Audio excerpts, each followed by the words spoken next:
Salut à tous et soyez les bienvenus sur la chaîne qui déboîte. Aujourd'hui nous allons tester un casque de chez Ecat, le G5 BT, qui m'a été envoyé par le site BZ Future. D'ailleurs il y a un petit truc sur le packaging qui m'a un petit peu intrigué vis-à-vis de ça, on va voir ça dans un instant. Alors le casque de chez Exa qu'on avait testé il y a pas très longtemps mettait l'accent sur un excellentissime micro, quitte à avoir un son un petit peu en retrait. Ce casque-ci a fait le pari inverse. Il a mis le micro un petit peu en retrait pour avoir un son nettement meilleur. Donc si c'est le son qui compte le plus pour vous dans ce genre de casque, il se pourrait bien que vous ayez trouvé votre bonheur. En plus de ça, il est Bluetooth, donc sans fil, sans dongle, sans rien, et avec une latence annoncée à seulement 48 millisecondes, ce qui est très faible pour du Bluetooth. Alors est-ce que les promesses sont tenues ou pas? C'est parti pour le test.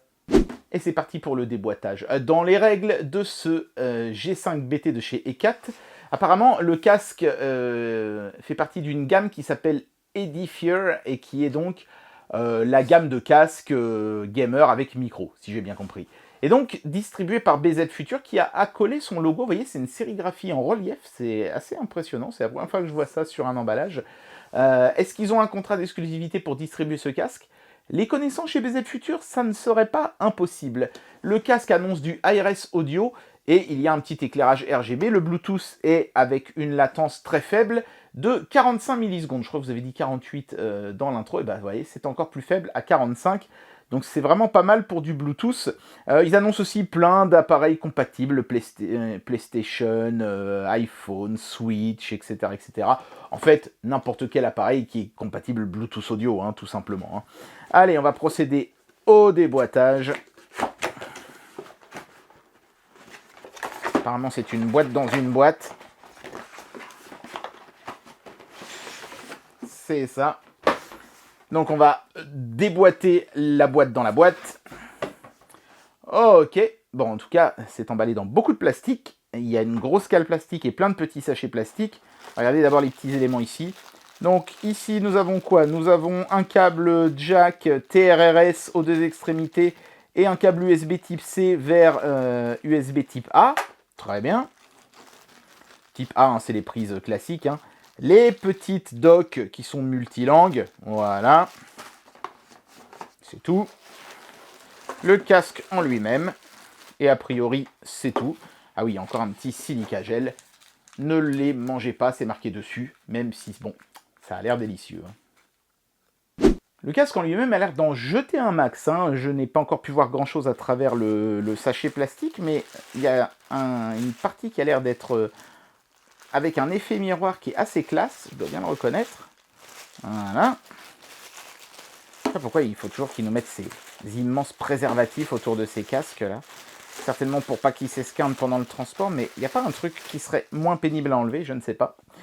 Voilà, ouais, donc vous voyez bien le côté miroir ici de la partie intermédiaire de l'oreillette, c'est super joli, hein. Puis c'est pas juste miroir, il y a un petit effet vert fumé, très très joli, on voit que le design a été soigné.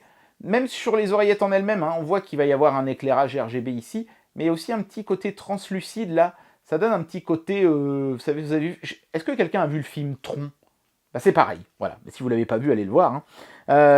Oreillette cylindrique, moi j'aime bien. Je trouve que c'est peut-être pas niveau confort ce qui se fait de mieux, puisque évidemment nos oreilles ne sont pas rondes. Mais niveau look, c'est ce qui est le plus classe. Et comme ils ont mis des grandes oreillettes de belle taille, je pense qu'on n'aura pas trop de problèmes. Au niveau des contrôles, ce sont des boutons. Ici, je peux voir le bouton notamment pour couper le micro. Réglage du volume plus-moins. Ça doit manifestement être le bouton Power. Et ici, j'ai un bouton avec marqué la lettre G dessus, hein, puisqu'on est sur le GSBT ou G5BT, pardon. Je pense que c'est pour ça qu'ils ont voulu faire ça. Je pense que c'est pour passer du mode jeu au mode musique. Le mode jeu ayant celui qui a le moins de latence, le mode musique étant celui qui est le plus fidèle au niveau de l'audio. Voilà. Et alors, le micro, il est caché ici. Il est escamotable. Regardez ça. Hop. Voilà. Alors évidemment, du coup, il fait partie intégrante du casque. C'est bien et c'est pas bien. C'est bien parce que c'est plus pratique, on l'a toujours sous la main. Et c'est pas bien parce que si jamais vous cassez par exemple le col de cygne, vous pouvez pas mettre un autre micro à la place. Même si bon, en général, à vrai dire, hein, les micros détachables, parfois ils ont une forme de prise spécifique qui fait que même si on veut mettre un autre micro à la place, on peut pas de toute façon. Donc bon, quitte à avoir un micro qu'on peut pas changer, peut-être avoir un micro pratique. Il est tout petit le micro, hein, c'est pour ça que je pense qu'il n'est pas à la hauteur de ce que font certains concurrents, mais il aura l'avantage du coup d'être aussi plus discret. Allez, je vais écouter un peu de musique déjà et vous faire part de mes impressions. C'est parti. Voilà, alors quelques morceaux de musique, séries et autres jeux vidéo plus tard. Voici déjà mon verdict côté audio. C'est pas mal, hein, franchement, c'est même excellent. En mode musique, c'est juste parfait. Voilà, l'équilibre basse, médium, aigu, nickel, son précis, ça ne sature pas même en mettant le son à fond. On a un bon volume sonore en plus, c'est très agréable. Ce qui m'a un peu déçu, c'est plus limite les contrôles que le son en lui-même, parce qu'on n'a pas de molette pour régler le son. Moi, je préfère ça à ces boutons plus-moins, qui sont peut-être plus précis, à vrai dire, mais moins ergonomiques. C'est mon avis personnel. Et là, vous voyez tourner Sonic sur un émulateur sur mon smartphone, bah, tout simplement parce que c'est, je trouve, Sonic, un des meilleurs jeux pour tester la latence. En mode musique, elle est clairement présente et gênante même. Entre le moment où Sonic saute et le moment où on entend le bruit du saut, Sonic est déjà presque arrivé au sommet de son saut. Mais quand on passe en mode jeu, il n'y a plus de problème, la latence disparaît presque totalement, et en tout cas, elle n'est plus gênante du tout en jeu. Sonic saute, et on entend le bruit du saut presque instantanément derrière. Mais on perd un tout petit peu en qualité de son, c'est vrai, alors c'est pas dramatique, hein. Disons qu'on perd un peu de basse et d'aigus, et que... enfin, surtout de basse, à vrai dire. Et les aigus, mais surtout les médiums, vont être un peu plus omniprésents. Je pense qu'ils ont fait ça exprès d'ailleurs, hein. Le mode jeu, bah, ça va être le mode jeu en ligne, vu que c'est un casque avec micro. Et dans les jeux en ligne, on a besoin de bien entendre ses adversaires, et les adversaires, leur voix humaine est plutôt située dans les médiums. Donc c'est pas idiot d'avoir fait ça. C'est dommage qu'on puisse pas garder l'équilibre sonore du mode musique et avoir la faible latence du mode jeu, les deux en même temps, peut-être un mode intermédiaire, peut-être que c'était pas possible sur le plan technique, mais bon, c'est pas vraiment un gros souci. Niveau son, pas de problème, c'est vraiment excellent, très très bon. Maintenant, on va voir ce que donne le micro. Et voici un exemple d'enregistrement avec le micro du casque de chez E4 vendu par BZ Future.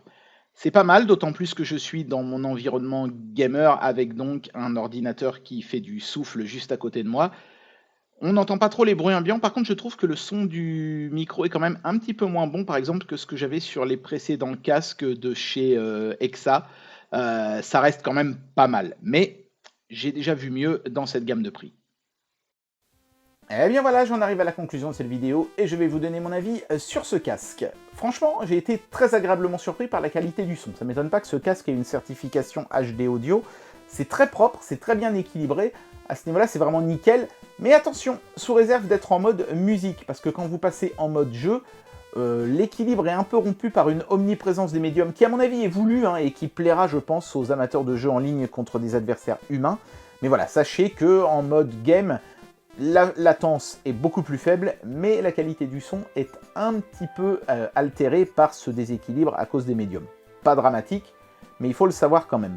Après, sinon, à part ça, c'est du tout bon, hein. Le micro est un petit peu en retrait, ça c'était pour pouvoir avoir une meilleure qualité de son, mais il est pas mal quand même, il est pratique, il est escamotable, moi je le trouve assez élégant. On aurait peut-être bien aimé une petite LED qui s'allume au bout là pour indiquer son fonctionnement ou pas. Mais bon, si vous préférez quelque chose de discret, à la rigueur, c'est peut-être pas plus mal. Et puisqu'on parle de LED, bien sûr, ce casque a un éclairage RGB que vous pouvez voir fonctionner ici dans sa couleur bleue. Et en faisant un double clic sur le bouton ici, on peut changer la couleur. Vous voyez, là, je l'ai mis en rouge. On peut aussi faire en sorte que les couleurs se succèdent, c'est-à-dire que ça va clignoter bleu, puis rouge, puis vert. Par contre, pas moyen de faire un petit chenillard. Ça, c'est un petit peu dommage. C'est souvent l'effet le plus spectaculaire sur le RGB, et là vous ne l'aurez pas. Bon, c'est un moindre mal parce qu'il y a quand même pas mal de fonctionnalités d'éclairage. Là, vous voyez, les couleurs vont se changer toutes seules sans que je ne touche à rien. J'aime bien la couleur bleue par défaut, moi, une fois de plus, ça rappelle le film Tron, donc c'est plutôt pas mal. Mais voilà, pas de chenillard, donc sachez-le. Ce sera un petit RGB discret, néanmoins visible aussi sur les bouts là de chaque côté des oreillettes. Donc il y a quand même eu un petit effort de fait sur l'éclairage, même si bon, c'est clairement quelque chose qui n'a pas été sur lequel il n'y a pas eu de grosses dépenses de fait. Mais toutes ces petites économies permettent d'avoir un casque joli et avec un très très bon son, en particulier en mode musique. Donc si c'est ça qui vous intéresse le plus, un casque pour du bon son, avec des fonctions gamer, mais mises un petit peu au second plan, je pense que c'est le casque pour vous. Franchement, une fois le micro ici replié, vous avez un casque Bluetooth audio nickel chrome, et puis voilà, vous voulez passer en mode jeu, toc, vous tirez ça, vous vous mettez en mode jeu, et vous pouvez le faire aussi. C'est un petit peu un casque 2 en 1 du coup. Franchement pas mal, une bonne réussite et une bonne découverte pour moi qui n'avais jamais testé cette marque.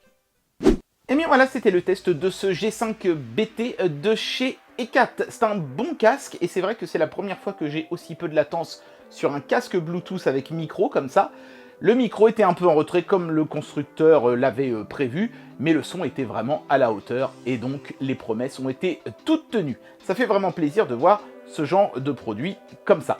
J'espère que cette vidéo vous aura plu, et moi je vous dis à très bientôt pour un prochain test. Allez, tchuss!